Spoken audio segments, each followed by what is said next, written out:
Alright, so this week's episode of One Piece was one hell of a powerhouse. I mean, there wasn't a single moment where I was disappointed or saddened, drop of quality in anything.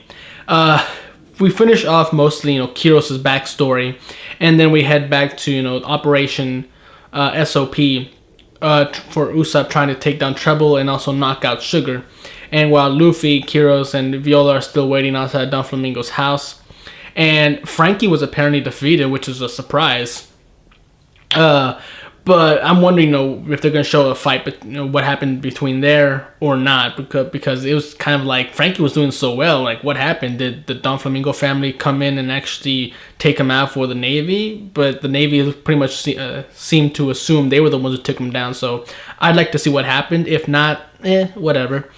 Anyway, with Kyros' backstory, my God, the highest point for me throughout this whole episode was seeing Kyros chop off his own leg to try to get to Don Flamingo. I mean, even Don Flamingo was surprised. He's like, holy shit, he cut off his own leg just to get at me? Damn.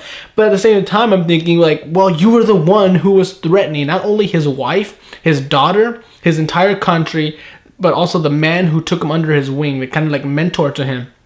And you're going to expect him to just swear fealty to you? It's like, no, he's going to try to take you down no matter the cost. Even if it means chopping himself into bits to get at you. It's like, damn, when I see Kyros flying through the air with only one leg and he's just like, oh, I'm going to chop your head off. I'm just thinking, like, holy shit, that is the definition of badass.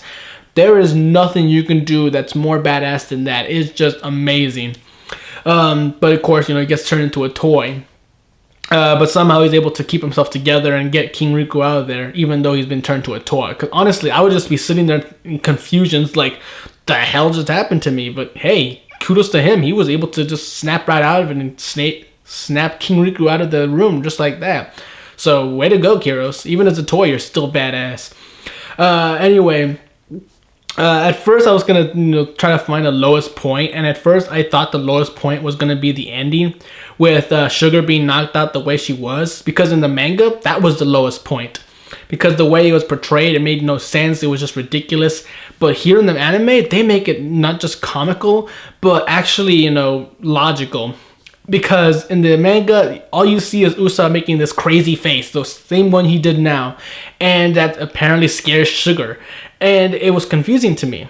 I mean, sure, you can make the explanation that she's technically still a child, but at the same time, there's the fact that it was only her body that remained a child. She herself, mentally, she was growing up. So why this scared the shit out of her, I have no idea.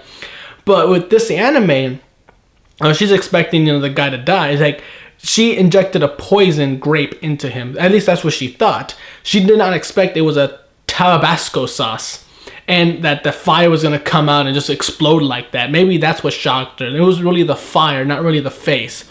So for that point, congratulations, anime. You did something so much better than the manga, and that's so rare for One Piece.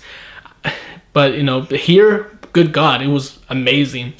But instead of the lowest point, I'm going to switch it up for the most emotional point, and that's Kyros watching his wife die right in front of him and holding her dead body and not really able to do anything with his tin body, because as soon as you see it, he can't even show an expression of sadness. He can't even cry, and he can't even feel her warmth escaping her body as she's dying. And it's just so heartbreaking to see this guy go through this trauma. I mean, even though he's turned into a toy, he can snap right out of that. Chop his own leg off, he can snap right out of that. His entire country in shambles, he's able to keep himself together, as long as he knows his wife and daughter are safe. But here, it just destroys him. It tears him up inside that he's not even remembered by his own wife and daughter. He can't hold his wife and feel her while she's dying. It just gotta torture you. I mean, I can't imagine myself in that situation. I wouldn't be able to walk anymore. I wouldn't be able to live on anymore. At least I don't think so. This is just heartbreaking. So, and they got the emotion just way across like that. Just kudos, One Piece. Just kudos. And the most confusing part for me in this episode was the Colosseum. I mean, okay, the actual fighting, perfect. It made sense. Finally we get a little bit of Sabo versus Jesus Burgess. But for me, when those people in the stands were screaming at Jesus for like to stop attacking the Colosseum, to stop attacking the pedestrians. I'm thinking he's like, then fucking move. I mean, literally, there's a big gaping hole in the seats right next to these people complaining. He's like, hey, stop attacking us. And I'm thinking, he's like, if you don't want to be hit by it, then get out the hell out of the Colosseum. There are TVs surrounding the city. You can go watch one of those. Why are you still there if you're putting your own life at risk? It's clear to you that these guys don't care about the civilians in the seats. So get the fuck out of the Colosseum, dude. But, it was more comical than it was confusing. But, it just made me laugh, but at the same time made me question as to what's wrong with these people.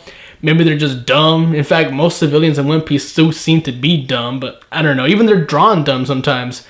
But, come on, there's a limit to how stupid you can be. Move. Just move out of the fucking way.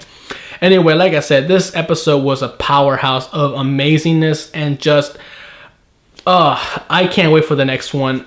I don't know what's going to happen. It seems like Kyros is going to be back because now that Sugar's been knocked out, and who knows what he's going to do to Don Flamingo.